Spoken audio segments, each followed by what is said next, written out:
All right, so welcome. I love Macbeth. I mean, it is one of my all-time favorite plays. I thought I'd begin by telling you just what I love about Macbeth, um, which I think is also an indication of what makes Macbeth exceptional and so different from all of Shakespeare's other plays. Um, the plot of Macbeth is actually pretty straightforward. Prophecy, plotting and prodding from Lady Macbeth, murder, everything falls apart. That's it. It's very linear. It's like a runaway train. We all know where this thing is going. What makes this play what it is its protagonists.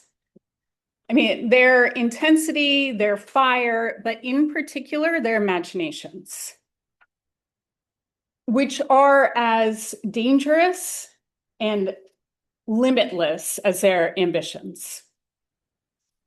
In particular, how they use their imaginations, which are both very metaphorical and visual, in order to understand what they want to do, compel themselves to commit the murder, and obscure the murder from their own self-understanding. Hamlet is known for his mind. Macbeth and Lady Macbeth are known for their imaginations, which again are dangerous and out of control.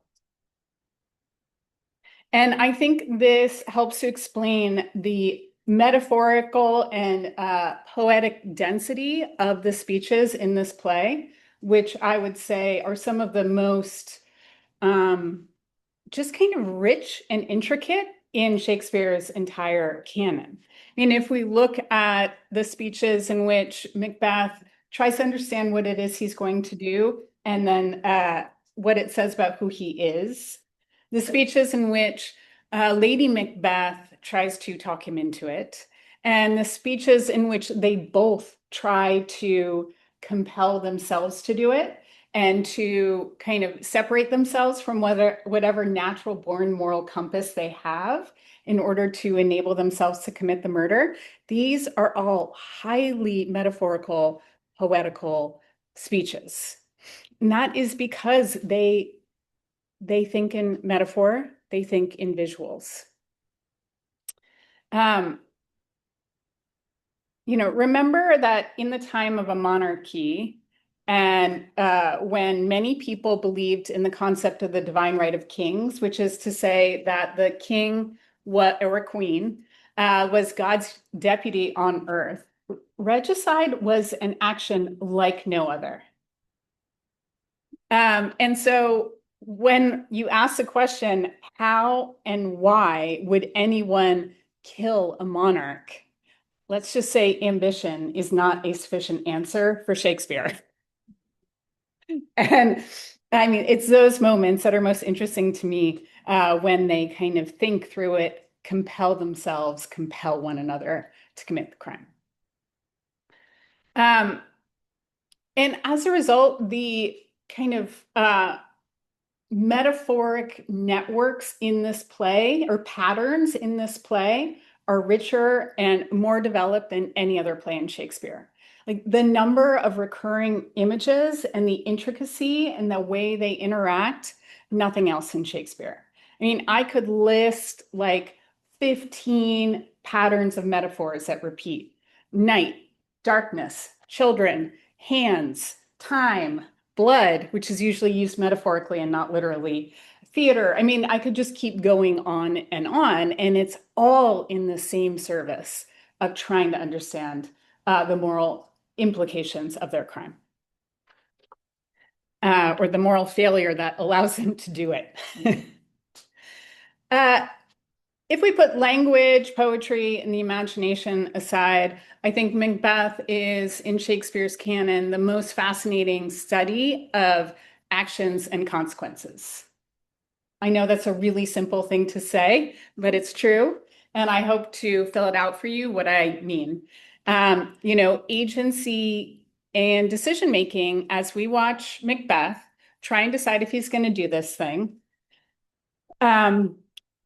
with the forces of the prophecy laying upon him, his wife's campaign to make him do it, and his own, quote, black and deep desires in his heart. So that's a general comment about what I love about Macbeth and what I think makes Macbeth exceptional in Shakespeare's canon. And that's sort of the big umbrella of what I'm going to talk about, though not specifically what I will be addressing. Today, what I'm going to talk about is the events leading up to the murder. Depending on our time frame, hopefully we will get to Act 2, Scene 2, the in-scene, wonderful, brilliant murder scene. I know we take a break halfway through, right? So I'm hoping the first half before the break, we will talk about Macbeth, the prophecy, how he responds to it, and his decision whether or not to kill Duncan. And then the second half, we will talk about Lady Macbeth. It's possible I won't get entirely through Macbeth before the break, but we'll figure out as we go. Okay, let's dive in. So this is a play in theory about regicide. This was a topic Shakespeare wrote a lot about, almost always in his history plays. And in those plays, the stories of regicide were all kind of similar. You know, they were monarchs and rebels, heroism on the battlefield, good guys, bad guys. Somebody wins, goes home, monarchy is, in theory, restored. That story is told in Macbeth very briefly. That story is told in Act 1, Scene 2. There we have the whole thing in a microcosm. We have heroes and rebels. We have heroism on the battlefield, good guys, bad guys. Heroes are awarded and everybody goes home. That scene, I mean, the main point of the scene is to tell us about Macbeth and, in theory, what a hero he is. He has almost single-handedly squashed 3 rebellions in what feels like a day, the way they describe it, though I'm hoping that's not what actually happened. But I want to note that Shakespeare draws attention to his brutality as well. I'm not sure if you guys noticed, but he actually chopped a man in half. And he cut his head off and he put it on a spike. Just a reminder, Macbeth, for all of his poetry and introspection, is capable of that level of brutality. But I draw your attention to that brief scene. I mean, not just because of that depiction of Macbeth, though it is worth remembering, but I think it's interesting in this little scene that Shakespeare gives us a depiction of like earthly power. What we traditionally think about when we think about the pinnacle of human agency and human power, which is to say the ultimate fight for the crown. And again, the story that usually gets told, like everywhere else when Shakespeare tells that story about monarchy and insurrection, good guys and bad guys. In Act 1, Scene 2, that's exactly what happens. The good guy wins, defeats the traitors, goes home, awarded with honors, monarchy restored. But that world of politics is just this big in this story. That is actually not the story at all. Though that vision of the world will ultimately reassert itself by the end of the play. That little scene is sandwiched between 2 other scenes of the Weird Sisters, of another world entirely, one in which these men of ultimate power know nothing about. Shakespeare begins with that other world, the world of the Weird Sisters, which is to say not the one of ultimate earthly power, the monarchy and the civil war and the struggle over the throne on the battlefield. It's the Weird Sisters who are the ones who actually know what's going on. And suddenly the most powerful of all earthly men look very diminished as a result, in which these three literally weird sisters know things about their world they do not know. And that world doesn't even know about them. Um, who are the weird sisters? What is their world like? What do they want with Macbeth? No idea. Truly. I mean, the last one in particular, why did they go after Macbeth? That is a question that is never, I mean, he doesn't even begin to answer it. But I feel like I have one glimpse into what the world of the Weird Sisters is. And that is in Act 1, Scene 1. What's the most famous line from Act 1, Scene 1? Fair is foul and foul is fair. I remember really early on when I was teaching Macbeth for one of the first times, I thought, oh, I'll go look in the Oxford English Dictionary, which is a dictionary that has the history of English language and what it meant at every era, going back to about the 14th century, 13th, yeah, 14th. So I said, oh, I'll look up fair. So fair was like the longest entry I've ever seen in the OED. And fair meant everything good possible, like any kind of good you could ever imagine.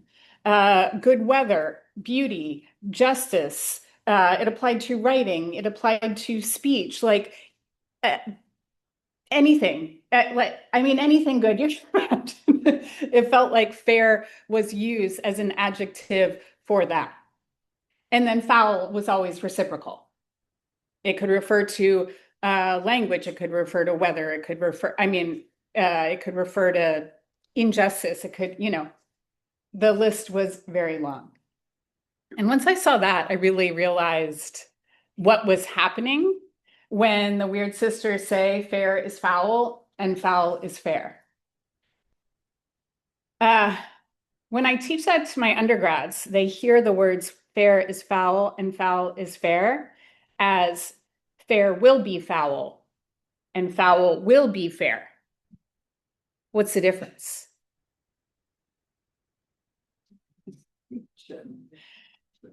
The future, and it's exchanging one for the other. We're going to make all things good and we're going to make all good things bad. We're going to make all bad things good. But that's not what they're saying. They're saying fair is foul and foul is fair in their world. In their world, the standard dichotomies, like everything that is good and bad, the standard dichotomies between the two does not exist. Like everything that structures that Act 1, Scene 2 that I was talking about, the good guys versus the bad guys, victory and defeat, is meaningless because they live in a world that kind of goes beyond those kind of categories and dichotomies that traditionally structure our understanding of the world.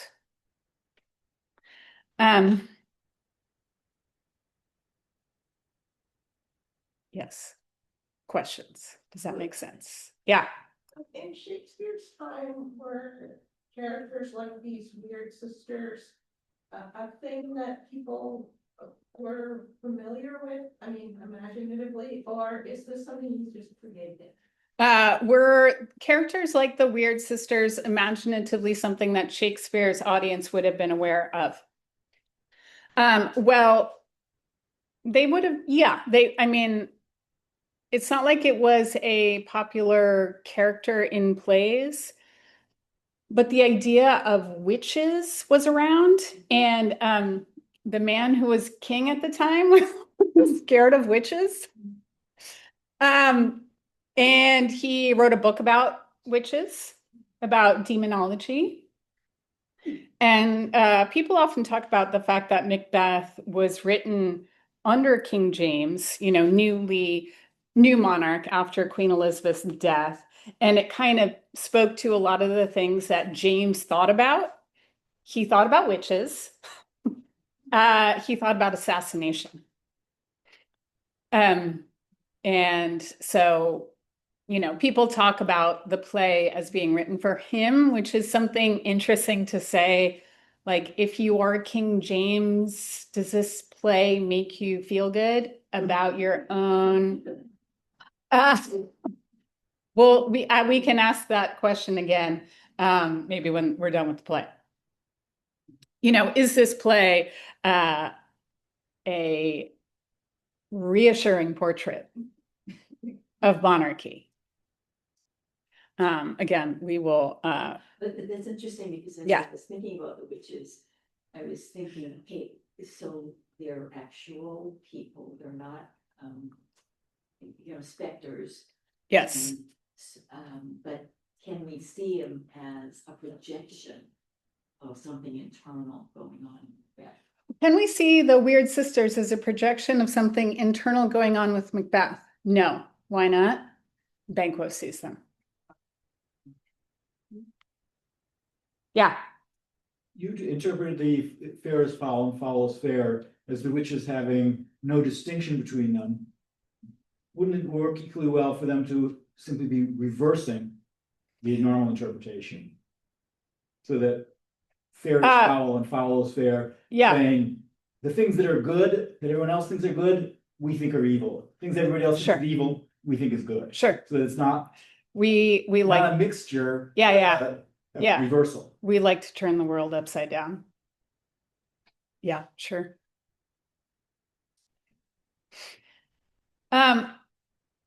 Okay, we'll talk more about the Weird Sisters as we go along. Macbeth enters in Act 1, Scene 3. And what is his first line? Does anyone remember what his first line is? So foul and fair a day I have not seen. Something like that. Ouch. This most powerful of all men is under the sway of the Weird Sisters and does not know it.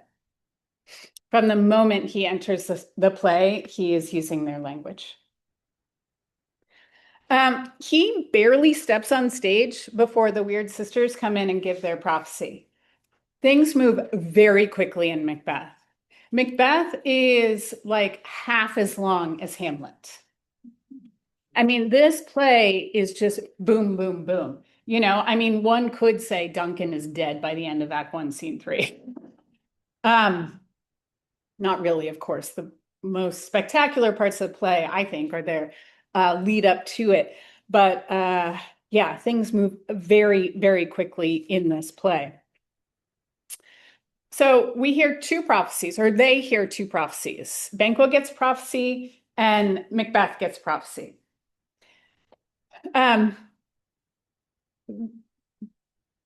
One thing, we can learn a lot by comparing the prophecies of these two men. So let's think about Banquo first. Banquo hears that his son and his heirs will be kings. This is one of the ways in which it's a little nod to James, because King James, the monarch in Shakespeare's time, because he actually was a descendant of Banquo's. What's Banquo's response to prophecy? He's like, are you fantastical imaginings? Am I hallucinating? Have I eaten from the insane root? He's curious. He wants to know more, but in a very measured way. He remains entirely in control of himself. The whole thing, I think, to Banquo is kind of weird, a little disconcerting, but he is able to move back to matters of state quite quickly. What's Macbeth's reaction to the prophecy? Well, it's silence. That is the most interesting thing.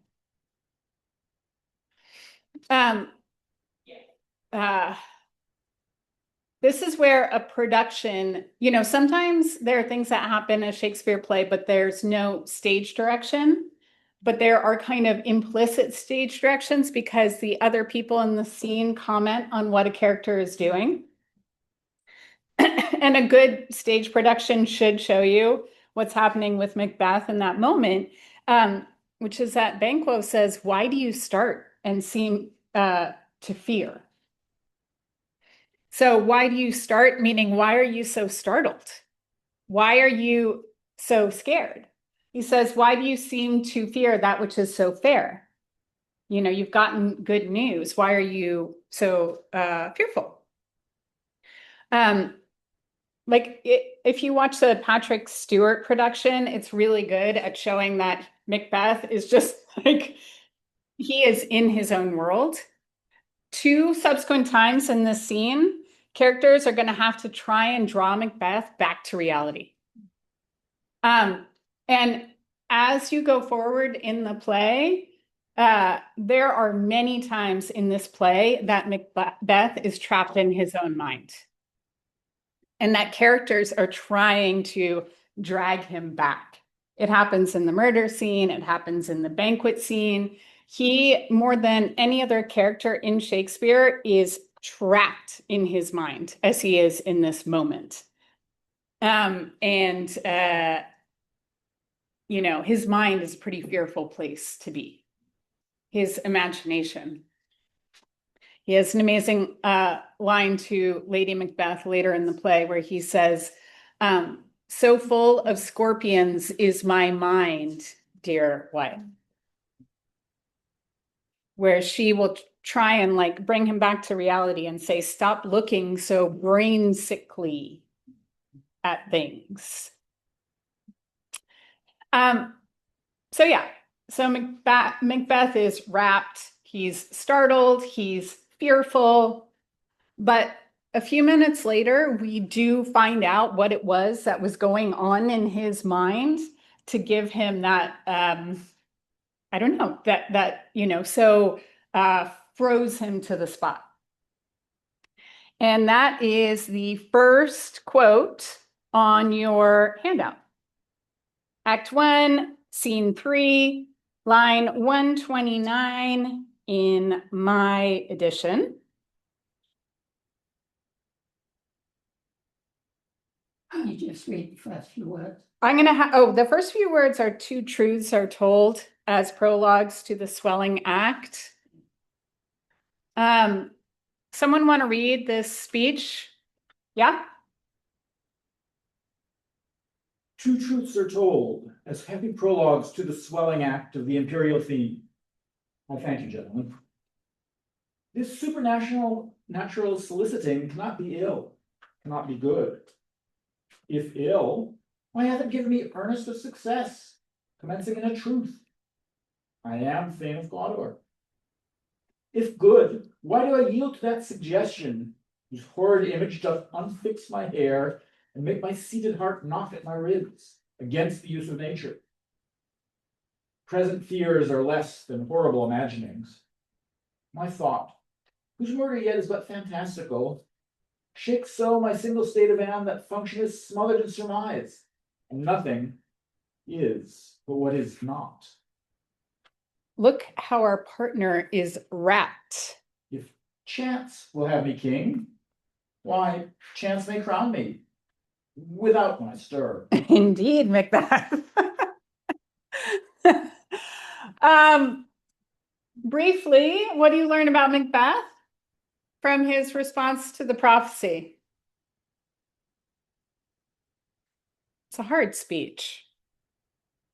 He immediately imagines murdering. He immediately imagines murdering Duncan.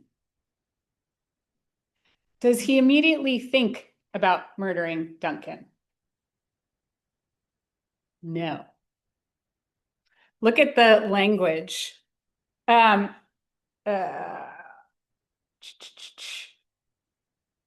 135, when he's like, is this good news or is it bad news? He says, it can't be bad news because look, I already got a promotion. I am Thane of Cotter. If good, why do I yield to that suggestion whose horrid image doth unfix my hair and make my seated heart knock at my ribs against the use of nature? Draw your attention to yield, suggestion, horrid image. What he is saying there, that he immediately saw an image of himself murdering Duncan. He heard the prophecy. His imagination led him to picture himself murdering Duncan. And the suggestion of that horrid image, he yields to it. He gives himself over immediately to that image. And I like the next line where he says, "It doth unfix my hair and make my seated heart knock at my ribs against the use of nature." I mean, in part, this is I'm scared. My hair is standing up and my heart started beating fast. The bit that gets me is that his heart was knocking against his ribs, against the use of nature. I mean, when I hear, so his body is doing something unnatural. It's doing something self-destructive. I think what he's saying is that his heart is actually trying to get out of his chest. It's knocking against his ribs, against the use of nature. It's like he sees this image of himself killing Duncan and his body revolts. It's like he tries to escape himself. At the end of that speech, I draw your attention to his line where he says that the image, quote, "shakes so my single state of man." I think what he's experiencing is like a division of the self. He has this image of himself murdering Duncan, and the person he thought he is not. And so half of his self recoils and is horrified and wants to get the other, get the hell out. But that image is winning. Also in that speech, the speech is very hard. Around line 139, after he talks about his heart knocking against the use of nature, I'm just going to paraphrase because it's real hard. "Present fears are less than horrible imaginings." So my present life, whatever exists in reality, is less than the horrible images created in his mind. His imagination is taking over. Next line, "My thought, whose murder yet is but fantastical." So that's some weird syntax. So in theory, the murder is still but an image in my mind. But still, the thought of it shakes so my single state of man.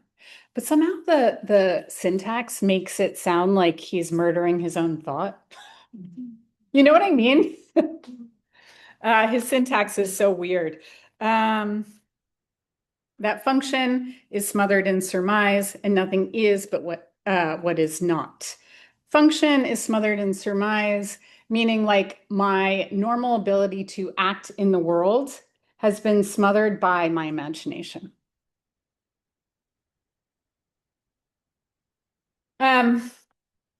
Also, I would draw your attention to the opening of that speech. "Two truths are told as happy prologues to the swelling act of the imperial theme." There he is using theatrical metaphors or a theatrical analogy to imagine his own life going forward. That there will be a number of other theatrical images in this play. What's wrong with imagining your own life going forward as a play? You are performing a role that in theory somebody else wrote. To me, it's him using an analogy that takes away his own agency decisions. They're like, "Oh, I'm just playing a part." Yeah. we go down to that first aside, if chance will have me king, why chance may crown me without my stir. Is that him trying to calm himself or give himself reassurance that I don't think it's chance could, that there's a chance that chance is at work and I don't have to worry about murdering somebody? okay. So the question is, what do we think about that line at the end? If chance will have me king, why chance may crown me without my stir? By using chance, he's kind of referring to the prophecy. So chance crowns me. The prophecy said I'm going to get the crown. Why then the prophecy might also say I just get the crown without murdering anybody. Obviously, Macbeth, like the that I find this so fascinating because I mean Macbeth heard the prophecy that he was going to be king. What's his first thought? I'm going to kill him. These are not the same thing. He heard the prophecy, you're going to be king.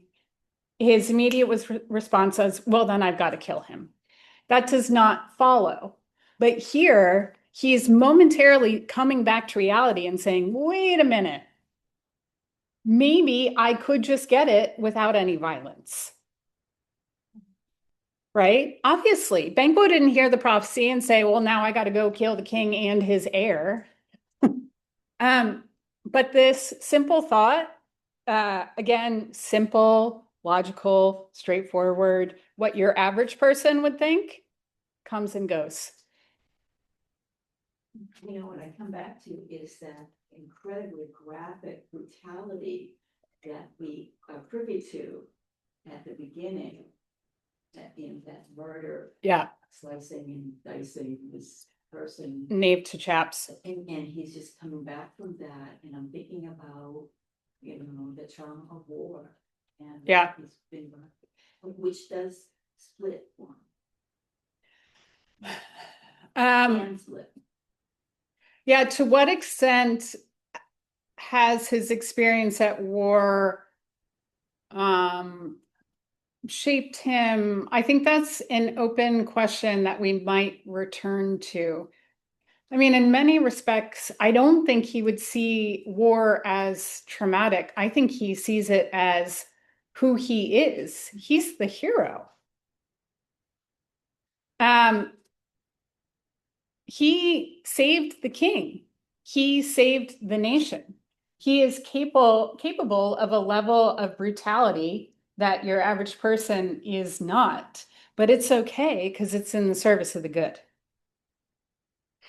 I mean, what's going to happen to a sense of self when that's no longer the case? And we might return to that question and that issue when we get to the murder.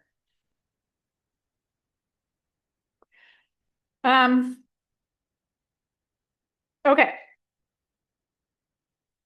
So I always think of the prophecy as working like a mirror to everybody, to Banquo, Lady Macbeth, and to Macbeth. To Banquo, I don't know, nothing, like, oh, weird. Okay. We learn he's not ambitious. He's just a normal guy. Moves on quite quickly. Lady Macbeth will turn to her, and what is revealed in the mirror when Lady Macbeth hears the prophecy. But I think Macbeth is shocked by the fact that, again, he was the war hero.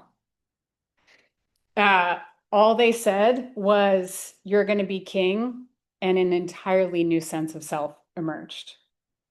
Oh my God, I'm a traitor and a murderer, and I want to kill the king. We're going to get all this language of division in the play going forward, because Macbeth is going to become a man at war with himself. If a traditional Shakespeare tragedy has a protagonist and an antagonist, Iago and Othello, Macbeth is both. And this play is going to be Macbeth struggling against himself. And struggling in the first two acts between that kind of moral code, I'm the good guy, I'm the hero, and his deep and dark desires, as described or as articulated in his imagination. That scene ends and he's like, well, we'll see. That's literally what he says. Come what may. Moving on. We'll see what happens. And in the next scene, they go home. Remember, the next scene is when Duncan says that his son is going to be the next king. This was not a traditional hereditary monarchy in which the king's son would automatically become king. The king could choose amongst his kin and like close circle. So in theory, Macbeth could have been the next in line for the throne. But so as soon as he gets the prophecy, he learns he is not next in line for the throne. Immediate thought, now I got to kill him too. Or something. I mean, his thought is, okay, more murder now, more murder. The next line, number 2 on your handout, which is Act 1, Scene 4, line 48.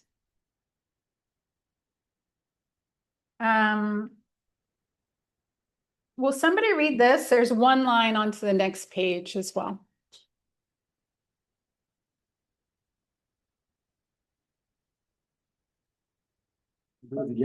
Go for it.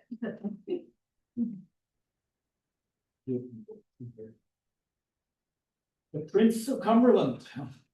That's a step on which I must fall down, or else o'erleap, for in my way it lies. Stars, hide your fires. Let not light see my black and deep desires. The eye, wink at the hand. Yet let that be which the eye feared, when it is done, to see. Okay, second half of that speech is complicated. Duncan has just said, you know what, I'm appointing my son, but the stars shine on everyone's honor. You know, you're all good, and the stars are going to shine on all of you. What does Macbeth mean when he says, stars, hide your fires, let not light see my black and deep desires? The eye wink at the hand, yet let that be which the eye fears when it is done to see. This is one of those speeches. And like, let my eyes look away from what I'm about to do. Yeah. But they're gonna see But- it anyway when it's done. Okay. Let them look away while I'm doing it, but then they can see it when it's done. He first says, stars, hide your fires. Let not light see my black and deep desires. I mean, when you first read that, you think, oh, I don't want anyone to know what I'm really thinking or what I really want. Then it turns out he doesn't want to know. Let not light, the eye wink at the hand, yet let that be which the eye fears when it is done to see. So I want to commit the crime, but I don't want myself to see I'm doing it. So I'm going to close my eyes. I'm going to close my eyes and kill him. So I want my hand to have the agency and the violence to kind of fulfill my ambition, but I want to maintain that good guy that I thought I was. So when my eye opens again after killing him, I still want to be horrified by the immorality of what I've done. That's an extraordinary statement. This is that language of division, right? And here he's like, well, maybe let's just stick with the division long enough for me to commit the murder. And then maybe I can go back to that guy I was. Yeah, Hannah? I'm just that obviously this is who Macbeth is. He's a general and he's way extrovert, no, but I think he'd take a few minutes to think about this and decide if he wanted to go with this huge ambition and consequence and everything, Well, and just go with the kind of superstition. okay. So why doesn't Macbeth stop and think about it? Actually, the next speech we're going to look at is him doing precisely that. But I think it is done before he gets home. I mean, I think the moment he has that image in his mind of himself killing Duncan, and that's why I say his imagination is so terrifying. He himself says, my imagination has totally taken over. Present fears are whatever, worse imaginings. I forget the line now. Fears are less. Than horrible imaginings. Thank you. That's what's extraordinary about Macbeth. I mean, how out of control his imagination is and how much it has power over his ability to think and to act. When he gets home, oh, by the way, so I'm always very defensive against people who are like, it's all Lady Macbeth's fault. And I think that's back from my graduate school days when I was teaching 18-year-old boys who were like, I think they were scared of Lady Macbeth. And so they were always like, it's her fault. And I think that like gave me this strong, no, it's not reaction. So obviously I know she's to blame, but people who say he never would have done it without Lady Macbeth, I point you to those lines. He has not seen her yet. And he writes to her immediately and tells her about this prophecy. Yeah. You already know. That's fine. Yeah. My dearest partner of greatness. I'm going to tell you right now what's in store for us. You know, what's fascinating to me, I guess that maybe speaks to masculinity in that moment, but that he can come back from war after he's committed these atrocities, and it's a point of honor. But when it comes to killing a king, he is torn about the right and wrong of it. Right. Absolutely. No problem cutting somebody in half and decapitating them. But he sanctioned by the, well, which makes sense that if it's sanctioned by, in service to the nation, that does make sense. But his brutality is a red flag. Right. But then he's going to murder Duncan in his sleep and he's going to completely lose himself.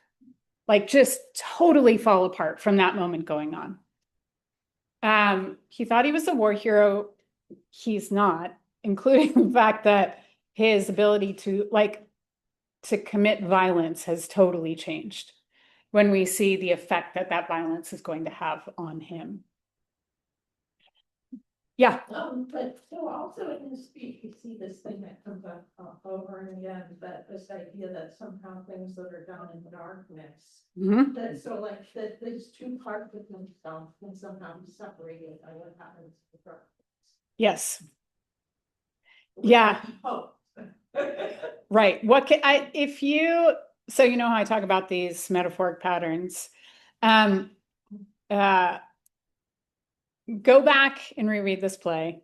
Not that I'm actually thinking or going to do this, but if you ever do, look for metaphors of night. It is fascinating.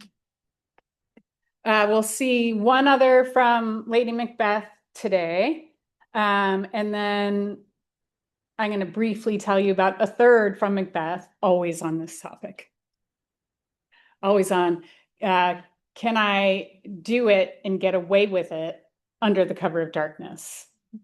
It's just that Lady Macbeth wants the darkness from others. He wants the darkness for himself. I haven't finished my Macbeth speech, but we're 45 minutes in. So you guys want to take a break and then I'll come back and quickly talk about my Macbeth speech and then we'll turn to Lady Macbeth. Okay, let's take a few minutes break.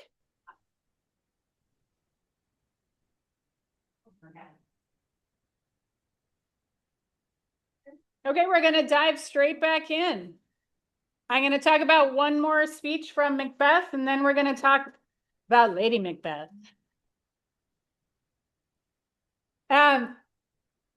So I've been making the point that his imagination is totally out of control, and behind the driver's wheel.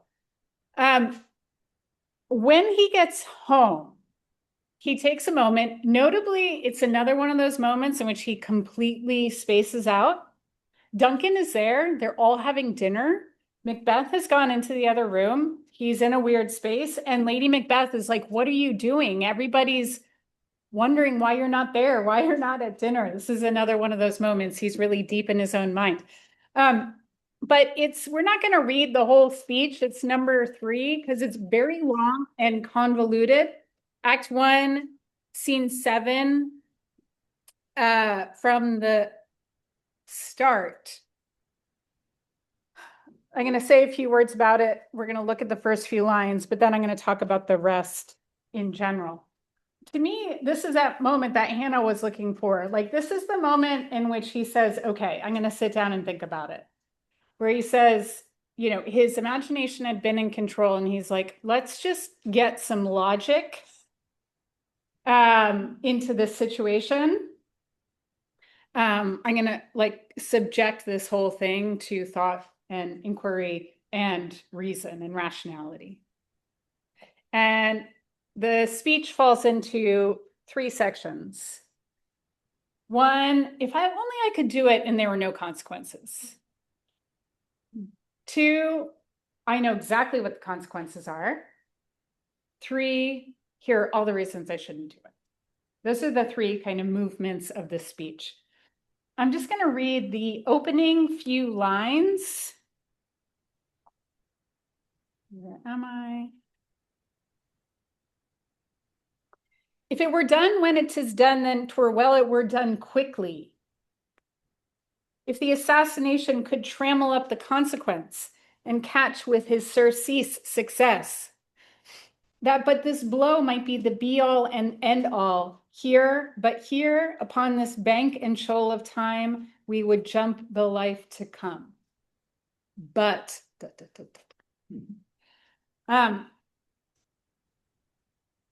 I read it out loud in part because it's actually really hard to read out loud. And it's really hard to read out loud because Macbeth is confused. Truly, the language here is really complicated and dense in this very opening part. It doesn't make sense what he's saying because it literally doesn't make sense what he's saying. In that part, he's saying, if I could just murder Duncan, but then there were no consequences. If I could just murder Duncan and everything would just stop at that moment. If it were done when it is done, then we're done quickly. Okay. So if it were done when it was done, if when I did it, it was over, then I would do it now. If the assassination could trammel up the consequence and catch with his surcease success. I mean, that's just a ridiculous sentence. But if the killing could just what does trammel mean? Prevent from developing.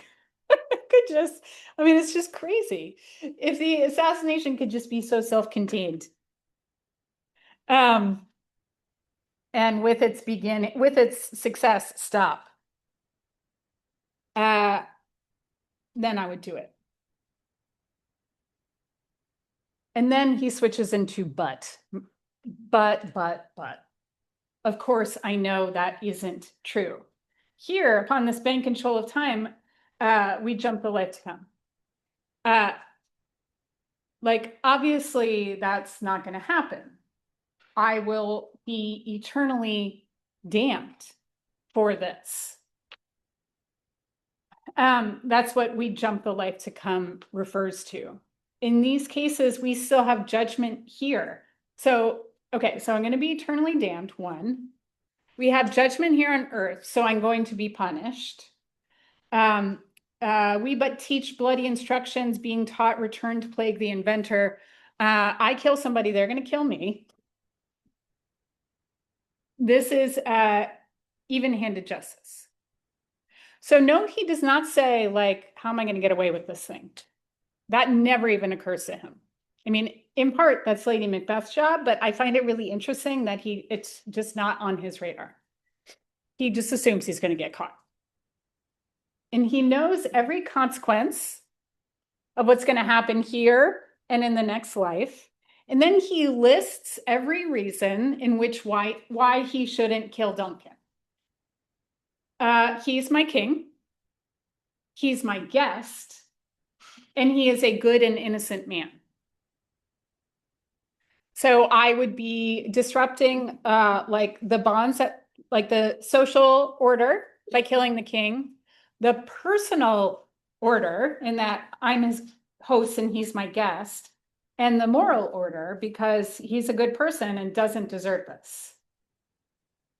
I just like, he is so clear-sighted about how wrong this is in every way. Everything that's going to happen to him and every reason why he shouldn't do it and how it fundamentally breaks all codes that hold society together. Like, this is when he can speak the most clearly, is I mean, when he says everything that's true and everything that's logical and rational.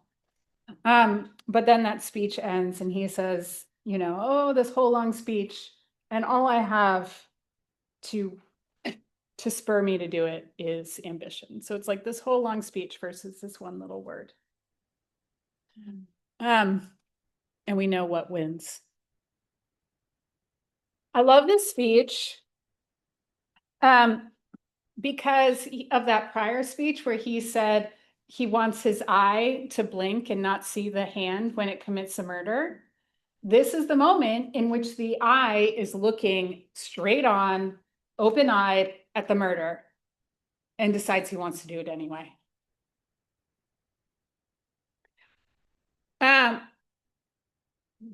He demurs right after the speech when Lady Macbeth comes in. And he says, well, I've recently bought all these golden opinions and I don't want to waste them so soon.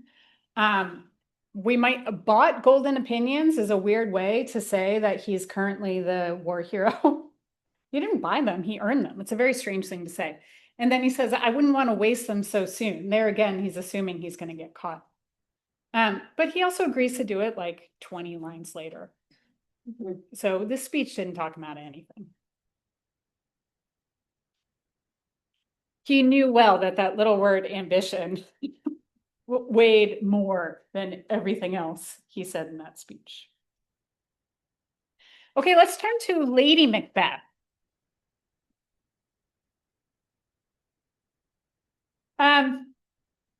It is commonplace to say that the Macbeths have the best marriage in Shakespeare. Everybody always says that.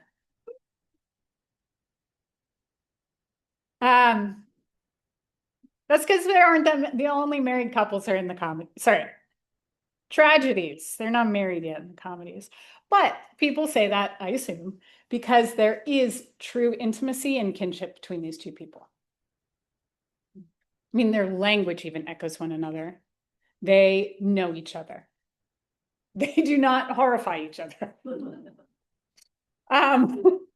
The first thing he does when he hears the prophecy is write a letter to, quote, my dear partner in greatness. Quote, this I have thought to share with you, so you would not be ignorant of the greatness promised thee. How many men in 1604 would have seen this kind of thing as a joint project with their wife? So this is unusual. Lady Macbeth hears the prophecy without a beat. How am I going to make this happen? I mean, not a second thought, not a scruple, nothing, immediately to planning. I said before that the prophecy works like a mirror, and we all know what's revealed about Lady Macbeth, given her response to the prophecy. Whenever I see a production of Macbeth and Lady Macbeth just comes in and like sets the stage or the screen on fire, I'm always like, part of me is always like, oh, the director didn't set us up for that. Like we needed a little bit more introduction to Lady Macbeth. But then of course I remember that's the play. That's not like it's so weird when you see it in production. This is her first entrance into the play. And she's already at this place. I don't know if Shauna, you had that experience watching the Cotard. I mean, when I watched that movie, I was just like, where the hell did she come from? But that's exactly the play. And in fact, Macbeth is set on fire just as fast as she does. It's just that he's not talking and not revealing his innermost self the way she does. Yeah. She's worried that he has too much Milk of human kindness. Where does that come from? I do fear he has too much milk of human kindness in him to commit the deed. Where does her belief that he has too much milk of human kindness? Is that what you're saying? Yeah, it seems opposite of everything else we've heard about him. Does Macbeth thinks I do think he does. I think he has the milk of human kindness in him. He sees himself as connected to fellow humans in a way Lady Macbeth does not, and in ways I'll talk about in a bit. He knows he has the milk of human kindness. It's just that his ambition is so much stronger and his quote deep and dark desires. I mean, things are not going to go well with Macbeth. Have you read the whole play? No, not. Okay. Maybe we could return to your question because it becomes a more complicated question in the second half of the play. Yeah. He is good enough to at least be really troubled by what he's thinking about doing, where Lady Macbeth isn't bothered at all. Right. He exists in a moral universe. So he at least knows that everything he's doing is wrong. At least in the beginning, it's not clear that Lady Macbeth does. I mean, she knows it's wrong, but she's so in a different place. Doesn't bother her. Does not, or so she thinks. Yeah. So yeah, I think at this point, he does have the milk of human kindness, but I don't know. He at least believes that it interferes with his ability to commit murder. He thinks that himself. He doesn't say that. She's the one who thinks. He says it later. He says it later. He has this great line. I wish I knew the whole thing. He says, come ceiling night and have your invisible hand tear apart the bond that makes me pale. There's another invocation of the night where he says, he's trying to get himself to kill another person. We won't say who yet. And he thinks that in order to kill this person, he needs the bond that connects him to fellow humankind to be torn apart so that he can commit the crime.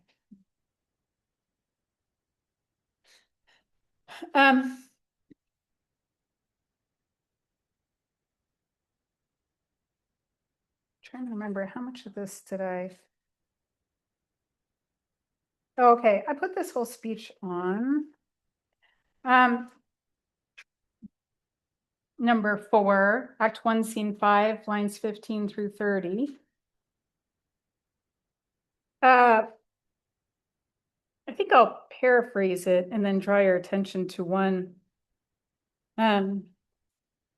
Glums thou art and cauter, and shalt be what thou art promised. Yet I do fear thy nature. It is too full of the milk of human kindness to catch the nearest way. Thou wouldst be great, art not without ambition, but without the illness should attend it. What thou wouldst highly, thou wouldst holily. Wouldst not play false, and yet wouldst wrongly win. Thou'lt have, great Glamis, that which cries, thus thou must do, if thou have it, and that which rather thou dost fear to do than wishest should be undone. It's so complicated.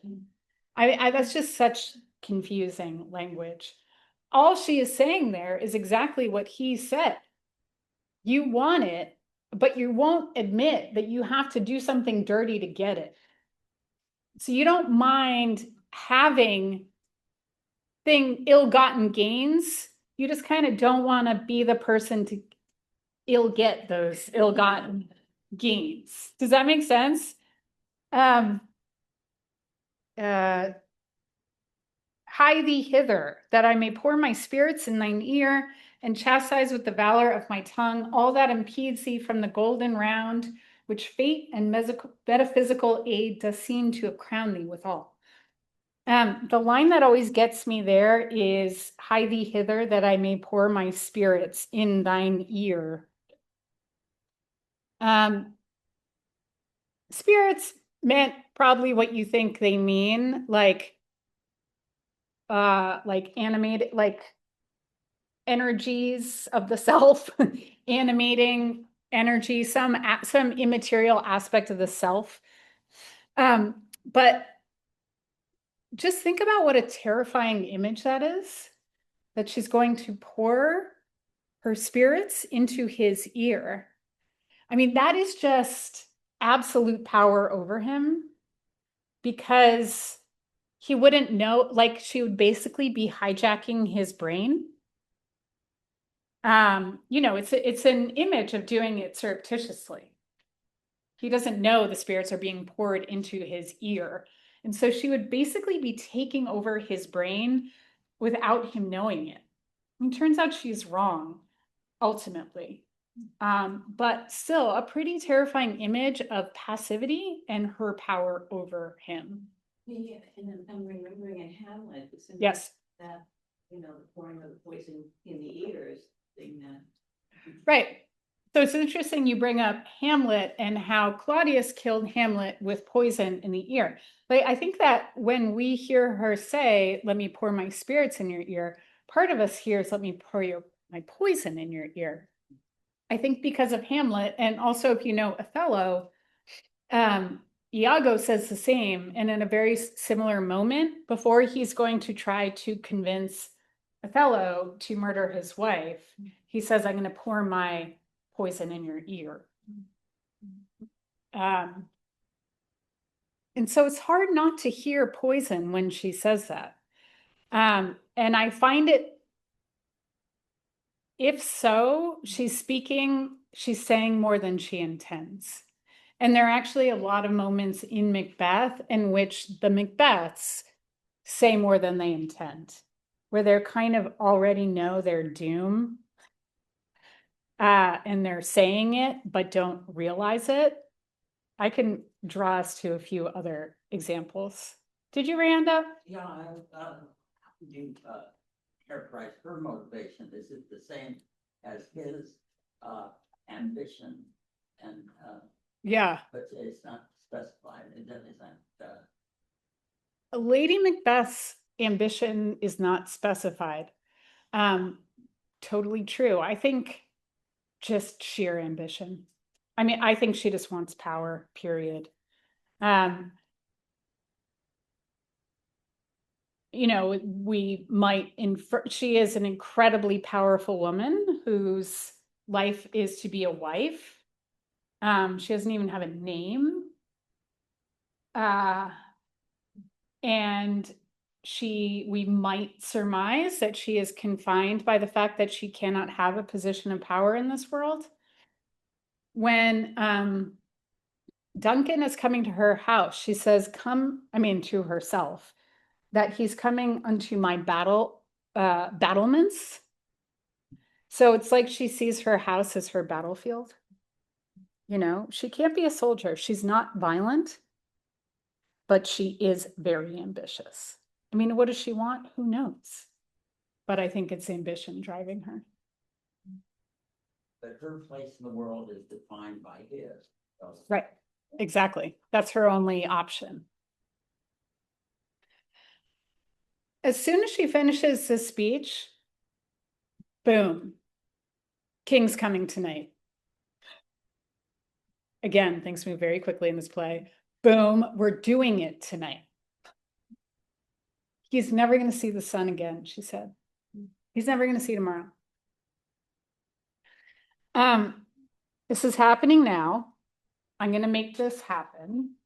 But before she's going to make it happen, she gives one of her most famous speeches, the Unsex Me Here speech, which is her attempt to, I don't know, like, well, why don't we just read the speech? Does somebody want to read number 5, her Unsex Me Here speech, which is Act 1, Scene 5, line 37? Great, thank you. Give him Teddy. He brings great news. The raven himself is hoarse that croaks the fatal entrance of Duncan under my battlements. Come, ye spirits that tend on mortal thoughts, unsex me here, and fill me from the crown to the toe top, full of direct cruelty. Make thick my blood. Stop up the access and passage to remorse, that no compunctious visitings of nature shed my fell purpose, nor keep peace between the effect and it. Come to my women's breasts, take my milk for gall, you murdering ministers. Wherever you're in sightless substances, you wait on nature's mischief.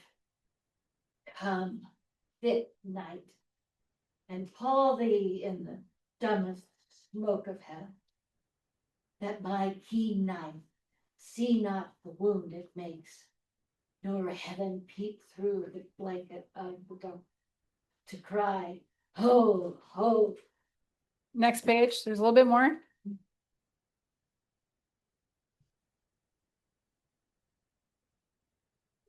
Great Glamis, worthy Condor, greater than both, by the all hail hereafter. Thy letters have transported me beyond this ignorant present, and I feel now the future in the instant. Okay, thank you.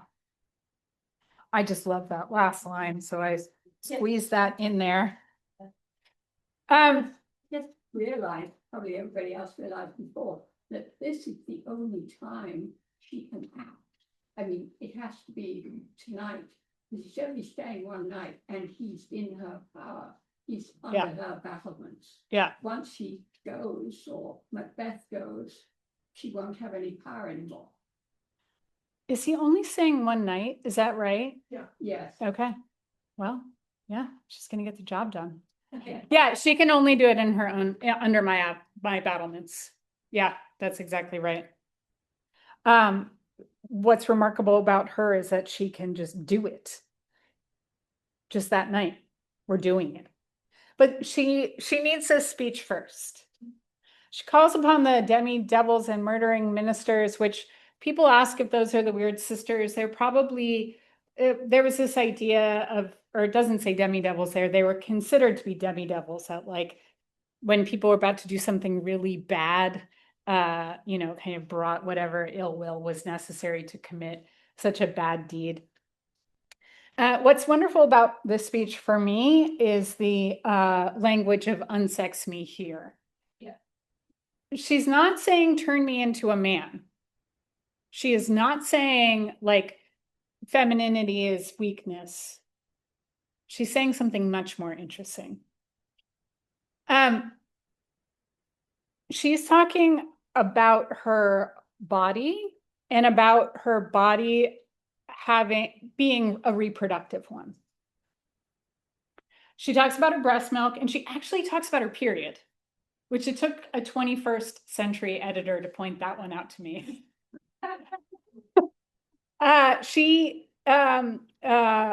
So take my milk for gall, and stop up the access and passage to remorse. Oh, right, sorry. Make thick my blood.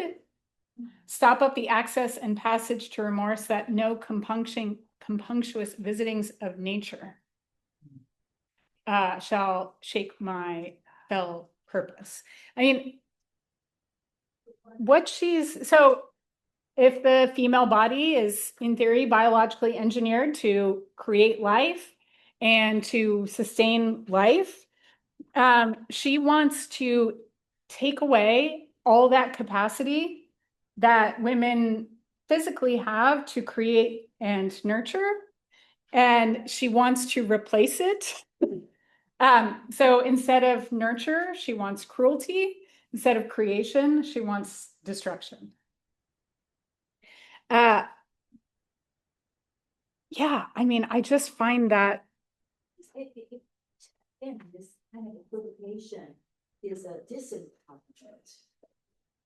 You know what I'm saying? oh, she's saying take away. So, Well, she's taking away one kind of power and replacing it with another. Well, depending on the situation, yeah, she's taking away her power. I mean, not literally. She's not literally saying take away my ability to create life. This is all a metaphor. This is again the unruly imagination.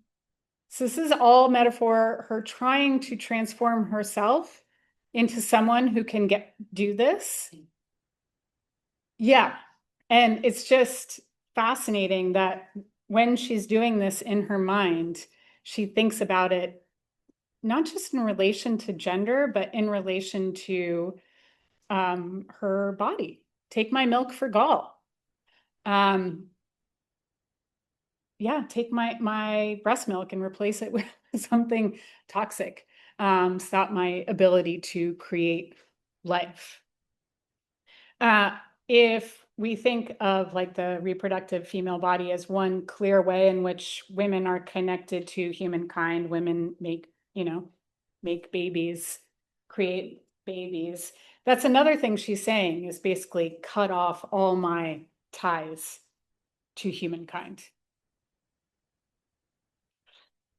So that she will have the capacity to do this.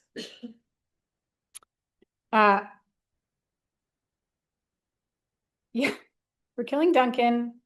I mean, and then there's that great bit at the bottom when she repeats Macbeth's language about darkness coming down. But here she says, "Come thick night, and pall thee in the dunnest smoke of hell, that my keen knife see not the wound it makes, nor heaven peep through the blanket of the dark to cry, hold, hold." I mean, I love that she, like, not even the knife can see what it's doing. I assume she's saying that even the knife would recoil at such a terrible act. So it has to be so dark. She's not worried about herself seeing it, but actually some kind of personified knife. Okay, she's ready. That reference that you mentioned about my menstruation, is it the visitings of nature? Make thick my blood and the compunctious visitings of nature. Yeah, it's the make thick my blood and then the visitings of nature. Yeah, no one before a 21st century editor would tell you what that meant. I could not believe it when I got a new edition and read my new edition, that's what that was.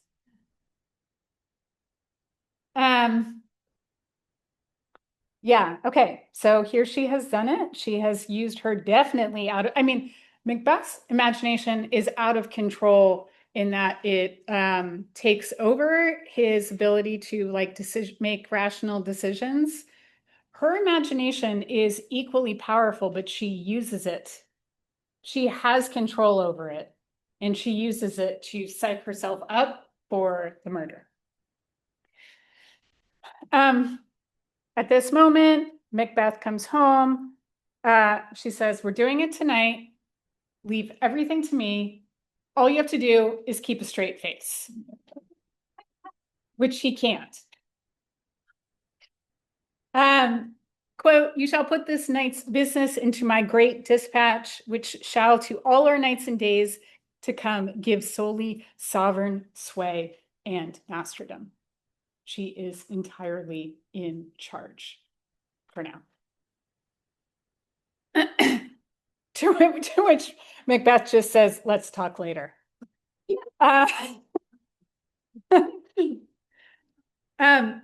After the long speech in Act 1, Scene 7, which we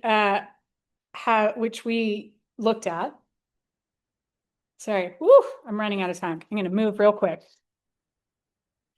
Macbeth demurs, right? I bought all these golden opinions, can't do it. And then we get the famous speech in which she tries to emasculate him. Right? He says, "I will do all that may become a man, but I dare to do no more." Right? I'm not going to do anything that denies my basic humanity, which is say, kill the king. And she says, "No, when you do it, you'll be a real man." Right? She takes, he's using the word man to mean human, that the act would make him a lesser human. She's saying, like, manly man, and it's going to make you a stronger man, a better man. And, you know, the idea is I will have more admiration for you. She's going to try it again later, this kind of emasculation rhetoric, and it doesn't work. But here, presumably, it does. But what is really her, I mean, this is the speech that is her most extraordinary in the whole play. Even more extraordinary, I think, than Unsex Me Here. And I'll just describe it briefly. But her, at this point, she's trying to remind him that he made a promise to her, that he was going to kill Duncan. And she's, in theory, saying back to him, you know, if I made a promise, I would fulfill it.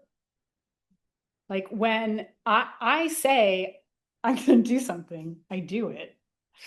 But what she actually says is, if I had promised to kill my own child, I would do it. I mean, she actually says, if I had promised to murder my baby, and I like can't even say it out loud, dash my baby's skull in the moment he was breastfeeding, I would do it. I know. I can't even read the lines out loud.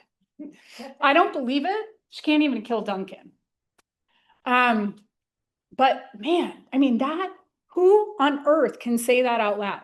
Who has the gall to say a statement like that out loud? It's not even whether or not she would do it, because I think it's pretty clear she wouldn't, but how brazen it is to even say those words.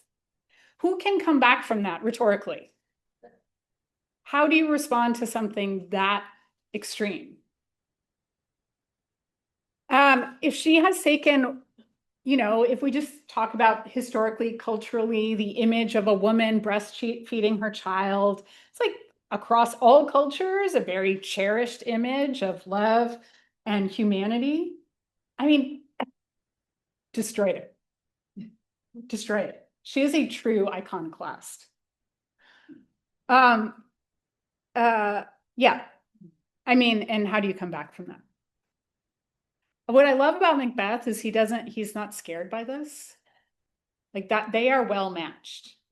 The rest of us would hear this and be like, you know, I'm getting the hell out of here. And his response, if we fail. Meaning like, but what if we get caught? Is his only response. But by that point, he's done, he's in. She and her incredible rhetoric she's convinced herself, and she has convinced him to do it. I believe neither one of them they both want it. Neither one of them could have done it alone. She has the kind of clear-sightedness you can get when you don't care about moral constraints. She can get the job done. She can be pragmatic and make a plan, but she cannot commit violence. That's his job. he can commit violence, but he's so bound up in his sense of morality and in whatever weird kind of inner life he has, that he needs her to do it. Both want it, neither alone. They finally come together and get the job done. Okay. Okay, I'm going to make one more statement. Sorry, next time I'm going to plan less to say, so you guys can talk more. But Act 2, Scene 2, they commit the murder, and these are the same versions of the self we see there. She says, a little water clears us of this deed. I'm just going to wash my hands, get the blood off, and this will all be behind us. What does Macbeth say? He looks at the blood on his hand and he says, if I were to put my bloody hand in the ocean, it would turn the entire ocean red. That is the extent of my crime and my inability to ever wash it away, forget it, you know, cleanse himself of it. I mean, these people are right here, or so they think at this moment. This is going to be a turning point in the play, and they're both going to end up kind of on trajectories, different and at cross purposes trajectories from this point forward. So next week we'll talk about the fallout of the crime. Yeah. I don't see that Lady Macbeth is not saying she's capable of murder and violence. When she talks about the baby being ripped from her breast, it's like she can see that. She could do that. I say that because she was unable to kill Duncan. Right? When she sees Duncan, she says, I would have done it myself, but he reminded me of my father. And so there we see she's not quite who she thought she was. She sees his humanity and as a result is not able to commit the violence. And so that's why I say she would not have been able to do this, that she can do it rhetorically, but she could not actually do it in life. So that's conjecture on my part, but we do know that she wasn't able to kill the king. Yeah. So we're keeping the March 28th date. You know. Oh, right. Okay, so we have scheduled for next Saturday. There is a No Kings rally next Saturday morning. I can't do the Saturdays after that. So how many people plan to attend the No Kings rally? Okay. Sunday morning?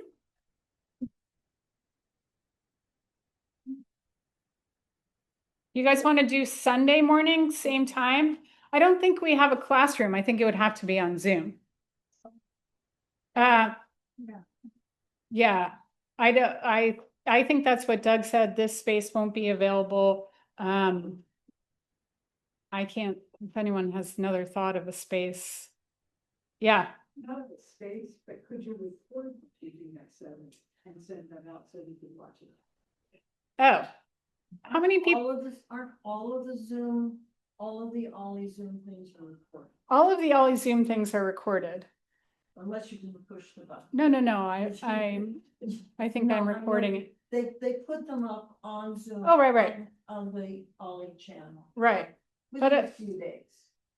How many people think they would come next Saturday in person? I think the problem was access to this area. No, there is access to this area next Saturday. The question is how many people are going to the No Kings rally? It's not accessible because there's traffic. Oh, Doug didn't tell me that part. All of downtown will just be. Oh, of course. I didn't even think about that. What about postponing for a week? No, I won't be here that Saturday. I think. What about Saturday afternoon, like Do you 3 guys to want to do 5? Sunday morning Zoom and then it will be recorded? Okay. All right, Zoom people. Zoom people, I will, next Sunday morning at 10:30. Why not keep the same schedule, but make the recording available? Well, because I think people actually would attend if it was Sunday morning. Just attend on Zoom. Right. Somebody asked if I could do it Saturday morning and just do the Zoom, but I think I'll do it Sunday morning since people would actually be in the Zoom space. And it will be recorded. So next Sunday, 10:30, I will record it. Sounds good. Hi, Sanford folks, Julie, Marty, John, yes. Yeah, thank you. Thanks so much. That was great. That was really. Thank you. Bye-bye.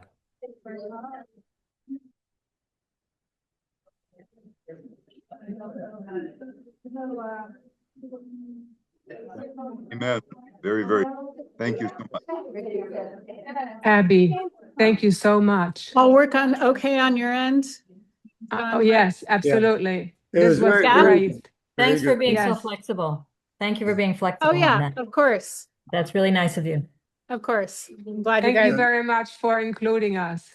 Oh, of course. Hi, Elsa. Thanks. We Bye, Abby. actually heard a lot from the audience. They spoke up quite clearly. Oh, you could hear the audience? Yeah. Yeah, Oh, pretty good. much, pretty much, yeah. I couldn't hear all. I actually appreciated you repeating the questions very much. Yeah. Okay, good. I'm glad to hear that. I prepared too much, so I didn't have them talk too much, but maybe next time. Good lecture. I'm very eager to hear your thoughts on how Lady Macbeth dies. Okay. Oh, on how Lady Macbeth dies? How does she die? Okay, you got it. Thank you. Bye, Abby.